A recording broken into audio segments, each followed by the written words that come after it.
Welcome to the Whimsical Workshop. I'm Heidi, and this series of videos that we're going to start this week is all about making your very first quilt. So if you're very new to sewing or very new to quilting, welcome aboard. I'm going to go through the first video will be all about the tools you'll need to make your first quilt, and then we will go, the second week will be about how to select your fabrics, how you put fabrics together to make a pleasing quilt, and then we'll go on from there. I have been quilting for 20 years, and I remember starting out, and I remember how nervous I was. I left my sewing machine in the box for 3 months because I was afraid to thread the needle. Thousands of quilts later, 20 years later, I make my living designing quilts and fabric for the quilting industry. The Whimsical Workshop has been around that long. I started fairly quickly after learning, but I want to show you the basics. I want to go all the way back to the beginning as if you've never done a quilt and walk you through it step by step. I will share with you my tips and tricks. We'll go over the terms and the anatomy of a quilt, like what each piece is called, and that'll go through the whole series of videos. So if you have a term you're not sure of, you can always contact us through the website. You can just email me and ask me, and I'm happy to respond, but we will try to cover all the terms in the videos. I also will link all of the tools I show down below, and the pattern we're going to be using for this is a free one. It is just going to be through the videos, and I will link any of the pertinent information below the videos each week as the videos come up. For this week, I want to talk about what you need to get started in quilting, and I want to share with you this quilt. This little quilt is the second quilt I ever made. It was it's on point here, but it is a 9-patch and then a 9-patch with another 4-patch in the corner. This was the second one. We learned about how to pick fabrics. We learned about how to do strip piecing. We learned about how to layer it, how to quilt it, and how to bind it. The thing with quilting compared to other crafts out there is there are a lot of steps to getting your quilt finished. And there's certain steps that you may love, piecing or picking the fabric or quilting, and then there may be aspects of it that you're not as excited about because the skill level for each step is a little bit different, and it just requires a different way of thinking. Picking fabric, you need to love working with color and patterns and be confident in your choices.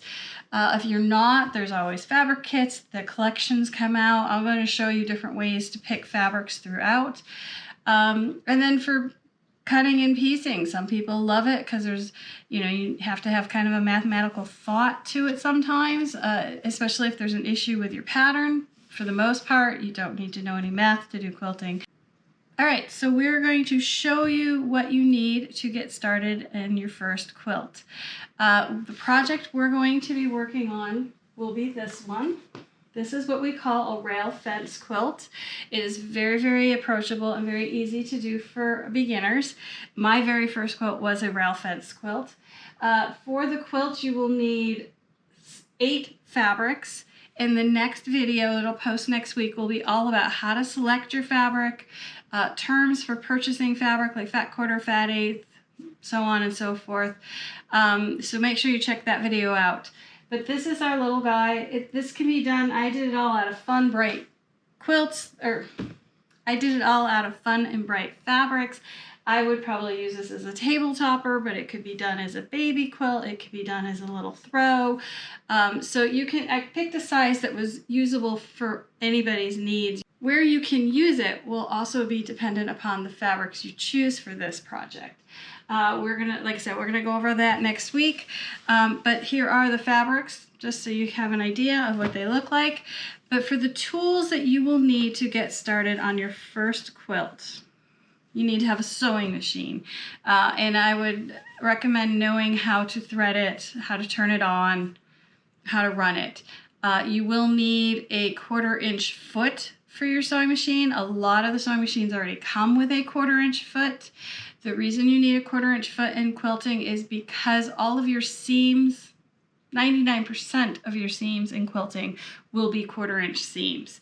There are times they will say scant 1/4-inch or they will say 5/8 of an inch. We're not going to worry about those. We're going to deal with 1/4-inch because that is what we use 99% of the time. So a 1/4-inch foot has a metal side that is usually 1/4 inch. This one has a flange on the side of it, so the fabric will butt up against it and not go past it. And so when you're using a 1/4 inch foot, you know the edge of your fabric needs to be on the edge of your 1/4 inch foot. So you will need a sewing machine with a 1/4 inch foot. When we get to the quilting aspect of the quilt, you will need a walking foot. The walking foot, some machines come with it. Some machines you would have to buy a universal walking foot or a walking foot for the brand machine you have, depending on your sewing machine. Just look first to see if you have like a Janome or a Brother or a Bernina or Pfaff. They all have their own feet. Some of the newer machines actually have dual feed, which case you don't need a walking foot because it's already built into the machine. So you do need to know a little bit about your own machine because everyone is different and I can't cover all of them in the video. You will need a dual feed or walking foot for the quilting portion of this project. The next thing I want to show you is these are some tools that I have that I put on every one of my machines to help me have a more accurate 1/4 inch seam, because with quilting a 1/4 inch seam is going to be vital. It is really, really important. Even quilters, myself, I've been quilting for 20 years. I still always am striving for a good 1/4 inch seam. It is a skill that you will learn over time. But these pieces of these tools are really helpful to help you achieve a 1/4 inch seam very, very easily. The first one is the Clearly Perfect Angle. And I have a video I will link below all about this tool and the QTools sewing edge, so you can watch that, and it shows you why I use these tools, how they are attached to my sewing machine tables, and how they work. And I can't recommend these enough because they really have always helped me with my 1/4 inch seam. So again, I will link the tools and that video below. These are not required to do your first quilt. They will just make it a whole lot easier. Once we get our fabric, we have to cut it to get it ready to sew together. Quilters are notorious because we buy big pieces of fabric, cut them into small pieces, and then sew them back into a big piece. It's a running joke, but that is what we do. So you will need a rotary cutter. This is a blade that's kind of like a pizza cutter. You push down, this one is the Olfa ergonomic trigger one. So I squeeze the handle and the blade comes out, and I cut. When I release, the blade goes back. There are straight handle types. I will also link below the video I did all about rotary cutters and which ones are the best by my opinion, and they talk about the blades. I will also link the video we have for how to change your rotary blade if you don't know how to do that. But again, you will need a rotary cutter. You will need the 45mm is the size I recommend. It is the perfect size for quilting. A lot of people will go out and buy the 60mm. It's a very big blade, and that blade is just like almost unwieldy. It's good if you're going to cut flannels and minky and thicker materials, but for quilting, the 45 is the right size. So you'll need a 45mm rotary cutter. You will need an acrylic ruler. That is not to be confused with an acrylic template. Acrylic templates are usually individual shapes that you're just going to cut for one shape. Acrylic ruler we use, it has all the measurements to cut the different size strips and squares and triangles we need. I recommend, this is the Creative Grids 8.5 by 24.5 inch ruler. There are 6.5 by 24.5 inch rulers out there. Either one will work. I find the 8.5 a little more universal. And again, I did a video on rulers. I will link that one below. And I really like the Creative Grids ones because they have sandblasted dots on the back, so it helps it from sliding on your fabric and helps you get a more accurate cut. But you will need, no matter if you get 8.5 or 6.5, you will need a 24-inch long ruler. And I'll explain that when we go to the cutting, but that's the length ruler you want. And then you need a cutting mat to cut all of this on. World for X-Acto knives, so they're a little more durable. But the Olfa mats are great with the Olfa cutters. So either brand will work. Again, check out the video below all about cutting mats and sizes and types and whatnot. That's there for you. So you need to have the mat, the rotary cutter, and the acrylic ruler for sure. Other things you're going to need to have to go along with this is you're going to need to have straight pins. I recommend the magic pins. We do sell these on our website. They have a silicone head that is grippy, so it's much easier to grip than some of the glass heads or flower head pins. They're silicone, so you don't melt them when you hit them with your iron, and they are extremely sharp. And these are the magic pins. Any straight pins will work for this. If you're just trying this out and don't want to invest a fortune into tools, just get yourself some straight pins. Just make sure they're a good quality straight pin and a pin cushion to use them with. So straight pins and a pin cushion. You will need 2 types of scissors. Small scissors that are by your machine, easy to cut threads and weird little tiny things hanging off your pieces. And you're going to want a nice pair of good fabric scissors. Fabric scissors because you want to make sure they're sharp. Once scissors start going dull, they're fine to cut with paper, but if you try to use paper scissors on fabric, you're going to be sitting there, it's just going to bounce off the fabric. So do get yourself a good sharp pair of scissors, even if they're just a brand new pair of inexpensive scissors at the store. Just mark them as fabric and don't let anyone cut other stuff with them. Fabric scissors, and like I said, a small pair of scissors to help you trim your threads. Threads. You're going to need threads. This is one of the places where I recommend that you don't skimp. Don't skimp on thread and don't skimp on fabric. The quality of thread and the quality of fabric will make your experience doing your quilt better or worse based on the quality. I recommend Olfa thread. They are probably one of the more expensive threads out there, but they are the best cotton thread that I have come across. They are very low in lint, so they won't cause a lot of lint in your machine. It seems very thin, but it's extremely durable. It's made with Egyptian cotton, and they come in all different colors, and it's very tempting as a new quilter to want to buy great, colorful, pretty colored threads, but for quilting, for piecing in the quilting, not the quilting itself, but to piece all your pieces together, there are just 4 standard colors that you will probably use.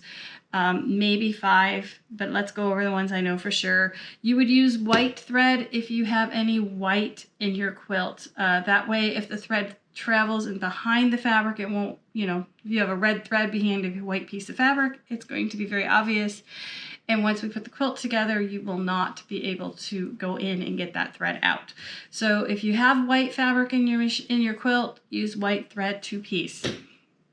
If you don't have white and you have creams or light colors of any kind, I use cream. If I have a multitude of colors, like this guy that we're going to be doing, I used gray. Gray is a wonderful thread. I have a light gray, I use dark gray, but mainly light gray. It's very, very forgiving. It reflects the color. It disappears in the seam. So I tend to use gray probably more than anything. And for this one, that's what I use. So if you go with like bright primary colors, you're going to want to go with gray. And occasionally I will have a very dark quilt and I will use black. This is probably of the 3, the one I use the least for piecing. But these are called, these are just the basics. These are your basic colors. You don't need to worry about all the pretty colors till we actually start quilting. To start with, you're going to want some basic colored thread. Like I said, I highly recommend this. Metler thread is another thread I recommend, is very, very good. Otherwise, all the other threads out there I've used, and they tend to break in the machine or they cause a lot of lint. So again, you get what you pay for, and for me, that's investing in good thread. A couple other tools that you will need. Unfortunately, you will need a seam ripper. And if you have your grandmother's seam ripper from 50 years ago, treasure it, but don't use it. Get yourself a brand new seam rippers. Seam rippers are like needles and like blades and like scissors. They go dull. And if you have been sewing for a long, long time, invest in another seam ripper. They're not very expensive, and they are, a sharp seam ripper is your friend. We sell the Seam Fix seam rippers on our website. I'll link that below. I love these because they are sharp. They're very sturdy, so they don't bend when you're trying to use them. And they have these lovely rubber caps that erase all the little hairs. You just rub it across and all the threads will come out, and I will show that in a later video. Purple thing. We all need this purple thing. It is a little stick stiletto you can use, like if you can't get your finger in, you don't want to sew over your fingers. You can use the stiletto to hold your fabrics down as you get closer to the needle. It has a 1/4 inch gauge on the back, so when you're sewing and you think your pieces are kind of wonky, you can check your seam allowance by laying this on and checking the 1/4 inch seam. I use it to turn things right side to. I use it to point out the corners. Again, it's a silly little plastic tool that I got fairly early in my quilting life, and 20 years later, I have one at every spot in my machine, in my sewing room, whether it's at the ironing board or the sewing machine or over here at the cutting table. A purple thing is just a handy little gadget to have. And then we have the cutting gizmo. This I will demo later. We're going to do something called chain piecing, and this is a really handy tool. You do not need this. And the last thing is we sell these zippy rippers. They're power seam rippers, which I will demo in another video. It is a really great tool if you have to rip a lot of seams, which unfortunately when you start something new, you do tend to have to rip some seams. So those are the tools that I recommend you have. We are going to start next week, like I said, choosing our fabrics, and I'm going to talk about how you go about choosing fabrics that look pleasing together and work well in the quilt. And this guy is going to be our project. It finishes at 44 by 44. The other piece of advice I can give you, whether you follow along and sew our pattern or not, do not start with a large quilt. I see so many beginners' first quilt is a queen size quilt. There are a lot of steps to quilting, and you kind of need to get them under your belt before you tackle a bigger project, because you will never finish it. It is very hard to stay enthused and excited when you have this huge quilt and you don't know the next step. So I do recommend starting with a little quilt so that you can learn all the different parts of the quilt, how you pick fabric, how you layer it, how you bind it, how you quilt it. Because a smaller project's a lot easier to finish, so you can decide if you really enjoy quilting. I hope you enjoy this series of videos all about how to make your first quilt, and I will see you next week on how to pick your fabrics. Thanks for watching. I hope you've enjoyed this video, and if you have, make sure you like and subscribe below. You can find the Whimsical Workshop on our website, thewhimsicalworkshop.com, and that has all links to all of our other social media platforms. Thanks for joining us.